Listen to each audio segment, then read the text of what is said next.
Phil, let's talk about the Patriots offense. Last week in their game, they didn't exactly light the world on fire with their offensive output and production. 121 yards passing, 120 yards rushing for Ramondre Stevenson. That was pretty much the day for the Patriots offense. And yesterday, Alex Van Pelt spoke about the offense moving forward. I think that's one of our identities as an offense for us when we talk about it being multiple and versatile. Again, I always talk about putting our players in the best plays to make them successful, best situations to make them successful and using their skill sets.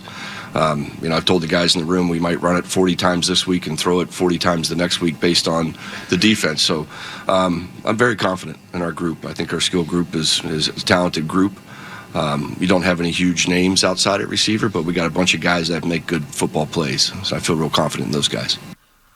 Do you think this offense would ever attempt to throw the ball 40 times? I know there's some hyperbole in there from Alex Van Pelt. I know he's talking about the concept of we can change what we do, that sometimes we can be pass heavy, sometimes run heavy. I know that's what he's getting at there. But I just can't really envision the pass-heavy attack of this offense just yet. No, that was hyperbole, right? But I think even if an opposing defense wants to try to take away the Patriots' run, they're still going to be more run-heavy than most teams. Now, if they're way down, if they get down 14 points in the first quarter, might they end up with 40 passes? I guess it's possible. I wouldn't completely rule it out. But I don't think they can go into any week, this week or any other, with the plan being throw it 40 times. Now, I do think they need to, I know, they need to throw it more effectively this coming week. And it's going to be harder because the Seahawks defense, to me, is miles better than the one they saw last week in Cincinnati. And so it's going to be a slog, in my opinion. It's just going to be one of those games. I think you're barely getting into the double digits for both teams here, and it's going to be ugly offensively. If you like defensive football, congratulations. Nice. Well, Mr. Worcester over there, he thinks they're getting our doors blown off. Buckle up. If you like offensive football, sorry in advance. This is going to be ugly, I think, on both sides.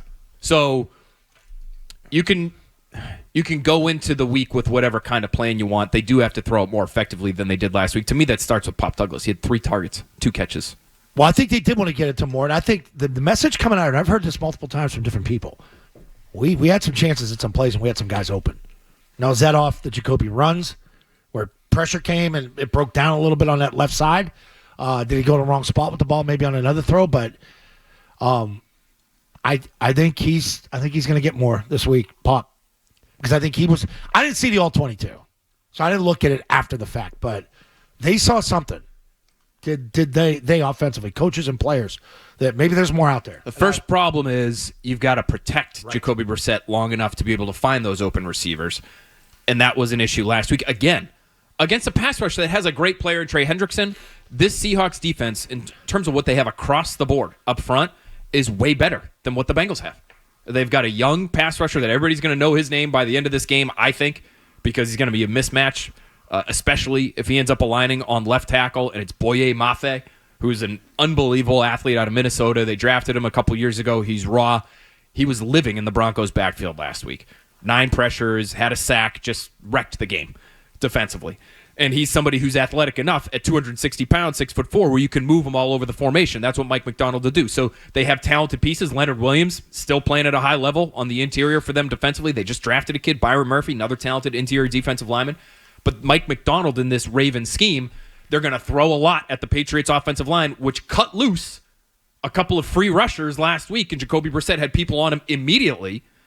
If you see that, if you have those types of breakdowns again, it's not going to go as well. And it didn't even go well last week, right? You were just talking about it, Beetle. 120 yards through the air, 16 total points. If you play similarly, it's going to go worse for you.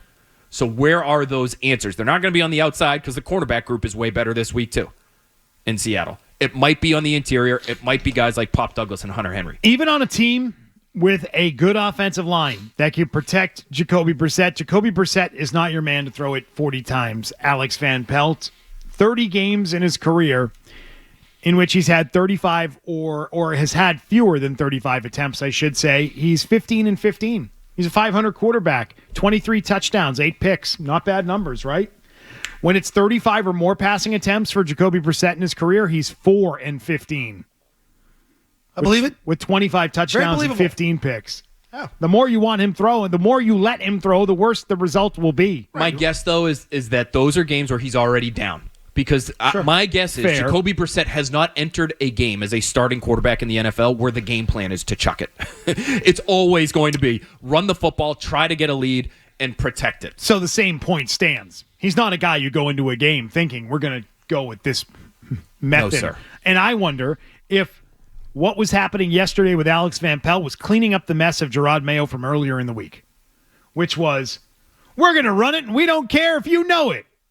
Well, I mean, most teams are going to guess you're going to be that team anyway, but I wouldn't exactly scream it from the rooftops, Gerard. You might want to take that down a notch. Did you hear him today, by any chance? Oh, he's dialed it back. Well, so the very end I didn't of his hear press today. I conference- did hear him on Wednesday. He had said it on Monday. Then he kind of backed off on Wednesday. What did he say today? At the very end of his press conference, I'm just seeing if they have the transcript out yet. They don't. But he was talking about the run game and their willingness to run it, and they're always confident in their ability to dominate in the trenches. But then at the very end, almost as he's leaving the podium, he said, we have a lot of faith in our pass game, too. Just want to get that out there. And took off. And so you might be right. So you might be right that there's a little bit trying to get the genie back in the bottle. But what's the point? Honestly, I like the honesty from Gerard Mayo. You think Mike McDonald somewhere in a back room somewhere saying, I know. we got to be ready for I know. 18 targets for Jalen I'm Pope going to this tell week. you No. what. Hey, stop the presses. I'm about to offer up a nice compliment for Alex Van Pelt. He's really good at the podium. He's a polished speaker when he goes up there and talks about the team and about the offense. We're impressed with him in production meetings. Who sings that song, Genie in a Bottle? And so I think that Christina Aguilera. That's a good one. I think like Alex Van Pelt sort of has that quarterback thing where he knows what he's doing when he steps in front of a microphone. And he's not trying to hide anything, but he's not obviously He's not there to fool you. up there trying to tell you how great it is that they're going to run and we don't care if you know. He's not going to go to those lengths. He's going to try and at least play the game a little bit and say, yeah, we want to try and win in different ways. I would give him that credit. I think he's pretty good at the podium. I got to be honest with you. He sounds head coach-like at that podium. You guys want to see? AVP gives Look at off. you. It's been a good couple months for him. AVP, well, it's been a good week. AVP gives off head coach vibes at the podium. We could talk about the couple months he's had.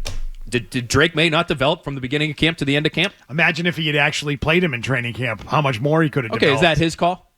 Yes, I think it is. Okay. Yes, I do. In this case, you're down on AVP, as they call him. I'm really trying to steer clear of that. Alex Van You're Pelt. down on Alex Yes. Van Pelt. You're down on Alex Van Pelt because he likes Jacoby Brissett. Even though you're the guy who wants Drake May to not play early in the regular season. till minimum week So 5. he's executing your plan, but you're still down on the guy. But be that as it He may, is. the quarterback developed. He's executing my plan, but he didn't do it the right way in training camp. Okay, all right. So the quarterback is developed.